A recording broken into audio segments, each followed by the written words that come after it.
hand cream, face cream, a little perfume. Yeah. Just gorgeous. Huh. So, can you read Peter Rabbit to me, Ma? Let me get my chair. I remember having these as a child. Oh, yeah? Not this, not the exact one, but a set of little books like this. Yeah, I remember we had them in New York. That's why I liked them, you know? Oh, I would love to read them. Yeah.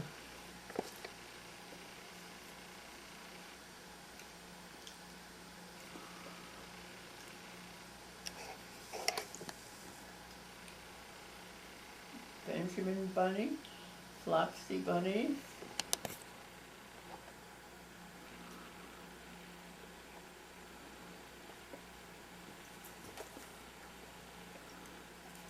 Mrs. Turtlemouth. Excuse me, Mrs. Tittlemouth. The Tailor of Gloucester. Really? All right, then. Squirrel Nutkin. Yeah, I know him.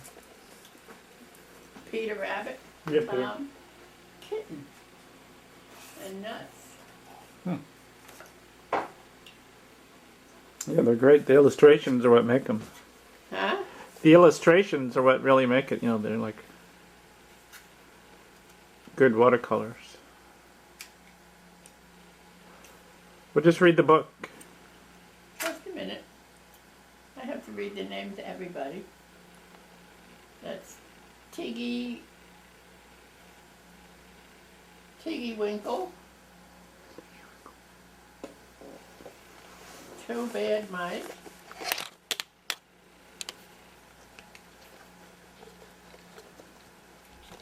Jemima Puddled Up. Oh, yeah, like her. Jay Fisher. Benjamin Bunny. And Flopsy Bunnies.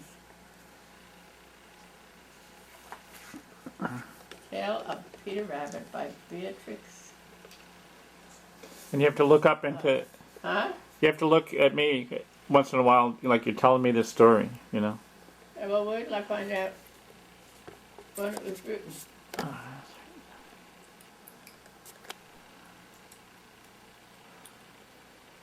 First published 1902. Oh, wow.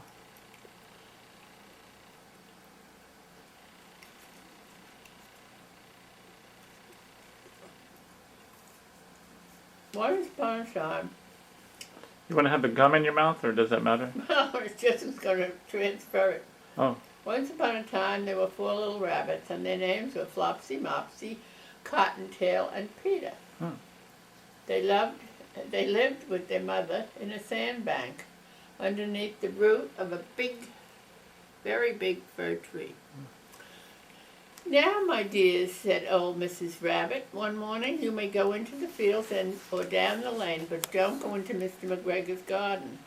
Your father had an accident there. He was put in a pie by Mrs. McGregor. Now run along and don't get into mischief. I'm going out. Then old Mrs. Rabbit took a basket and her umbrella and went through the wood to the baker's. She bought a loaf of brown bread and 5 currant buns. Flopsy, Mopsy, and Cottontail, who were good little bunnies, went down the lane to gather blackberries. But Peter, who was very naughty, ran straight to Mr. McGregor's garden and squeezed under the gate. First he ate some lettuce and some French beans, then he ate some radishes. And then, feeling rather sick, he went to look for some parsley. But round the end of a cucumber frame, whom should he meet but Mr. McGregor? Mr. McGregor was on his hands and knees planting out young cabbages, but he jumped up and ran after Peter, waving a rake and calling out, "Stop, thief!" Peter was most dreadfully frightened. He rushed all over the garden, for he had forgotten the way back to the gate. He lost one of his shoes amongst the cabbages and the other shoe amongst the potatoes. After losing them, he ran on 4 legs and went faster, so that I think he might have got away altogether if he had not unfortunately ran into a gooseberry net and got caught by the large buttons on his jacket. It was a blue jacket with brass buttons, quite new.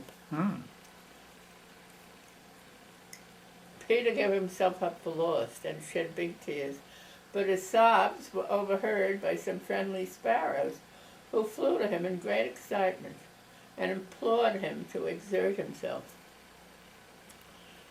Mr. McGregor came up with a sieve, which he intended to pop upon the top of Peter, but Peter wriggled out just in time, leaving his jacket behind him. And rushed into the tool shed and jumped into a can. Would have been a beautiful thing to hide in if it had not had so much water in it. Mr. McGregor was quite sure that Peter was somewhere in the tool shed, perhaps hidden under a flower pot. You don't have to shake your head. I know you're listening. He began to turn them over carefully, looking under each. Presently Peter sneezed, "Ker-choo!" Mr. McGregor was after him in no time.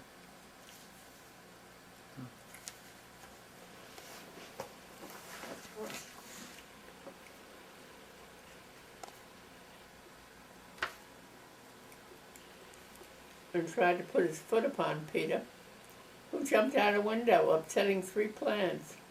The window was too small for Mr. McGregor, and he was tired of running after Peter. He went back to his work. Peter sat down to rest. He was out of breath and trembling with fright, and he had not the least idea which way to go. Also, he was very damp from sitting in that can. After a time, he began to wander about, going lippity-lippity, not very fast, and looking all around. He found a door in the wall, but it was locked, and there was no room for a fat little rabbit to squeeze underneath. An old mouse was running in and out over the stone doorstep, carrying peas and beans to her family in the woods. Peter asked her the way to the gate, but she had such a large pea in her mouth that she could not answer. She only shook her head at him. Peter began to cry. Then he tried to find his way straight across the garden, but he became more and more puzzled. Presently he came to a pond where Mr. McGregor filled his water can. A white cat was staring at some goldfish, and she sat very, very still, but now and then the tip of her tail twitched as if it were alive. Peter thought it best to go away without speaking to her. He had heard about cats from his cousin, little Benjamin Bunny. He went back toward the tool shed, but suddenly, quite close to him, he heard the noise of a hoe. Scritch, scratch, scratch, scritch. Peter scuttered under the bushes, but presently, as nothing happened, he came out and climbed upon a wheelbarrow and peeked over. The first thing he saw was Mr. McGregor hoeing onions. His back was turned toward Peter, and behind him was the gate.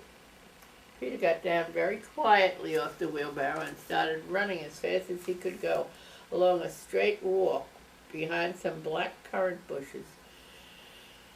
Mr. McGregor caught sight of him at the corner, but Peter did not care. He slipped underneath the gate and was safe at last in the wood outside the garden. Okay, hold it right there. Okay. Action. Mr. McGregor hung up the little jacket and the shoes for a scarecrow to frighten the blackbirds. Peter never stopped running or looked behind him till he got home to the big fir tree. He was so tired he flopped down on the nice soft sand of the floor of the rabbit hole and shut his eyes. His mother was busy cooking. She wondered what he had done with his clothes. It was the second little jacket and pair of shoes that Peter had lost in a fortnight. I'm sorry to say Peter was not very well during the evening. His mother put him to bed and made some chamomile tea and gave him a dose of it to Peter. 1 tablespoon to be taken at bedtime. But Flopsy, Mopsy, and Cottontail had bread and milk and blackberries for supper. The end.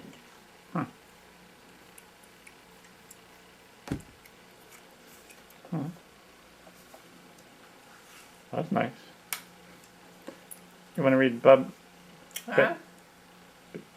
Benjamin Bunny? I read this. Oh, Can Yep. only have one. one at a time.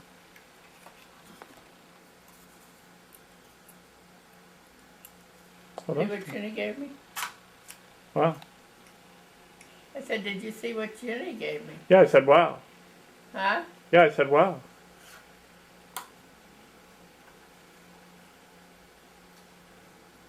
I like that. Yeah. That thing.